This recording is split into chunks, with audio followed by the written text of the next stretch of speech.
Feel free to use I profanity. did not rob this meal. You're very official looking for 15. You got your badge and your... Fantastic. Did you give me some M&Ms? Want some M&Ms? I would love an M&M. Wait, I want the red one. You want the red one? Why would you? What's the difference? They don't taste different. They do taste different. They do? If you suck on the color. Thank you. You never seen the wedding planner? The brown ones have less sugar in it or something? Oh yeah, red bag. Give me that one. I know. So let's talk about this season of Haven. What can we expect? It's the best season ever. That's clearly We're not obvious. just like being It's the best told show to on say television. That. We really, really No, I'm love kidding. this season. We really love this season.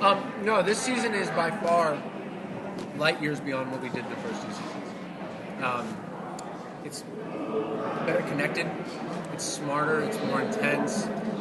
It's darker. It's funnier. It's just the writers did a great job. Everyone did a great job of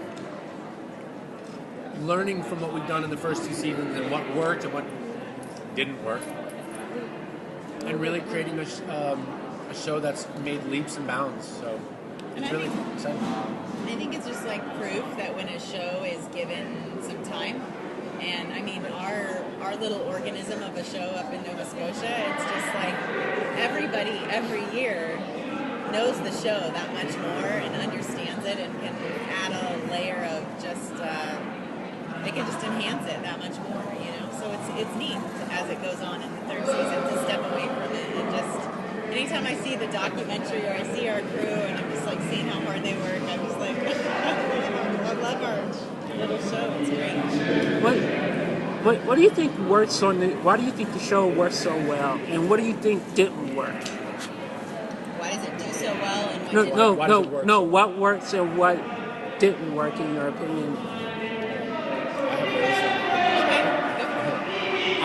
I think what works so well about the show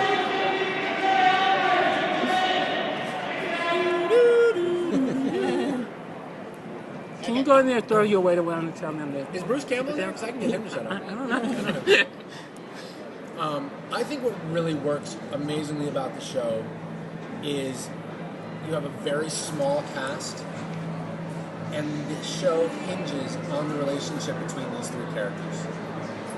And I think there's something unique about that, unlike other shows that have a cast of 6, 7 people in these sort of splintered storylines, and they're having the da-da-da with that da-da-da and the da-da-da and the da-da-da.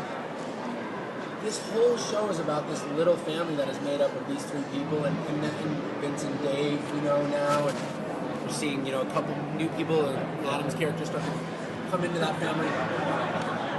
But I think the sincerity of those relationships is what keeps the show going. I mean, there's tons of shows with monsters and scary things and, mysteries, and I don't know that we do it any better than any of them. But I know what we do differently is this dynamic of these people. Hearts. Our hearts. Our heart. Yeah, and I think that's, to be honest, in my opinion, exactly what doesn't always work great with the show. I think when we divert our attention from how these mysteries affect our main characters, I think the show isn't always as interesting. It's very difficult to meet a character in one episode and know that in 35 minutes they're probably going to be gone and we're never going to meet them again. So I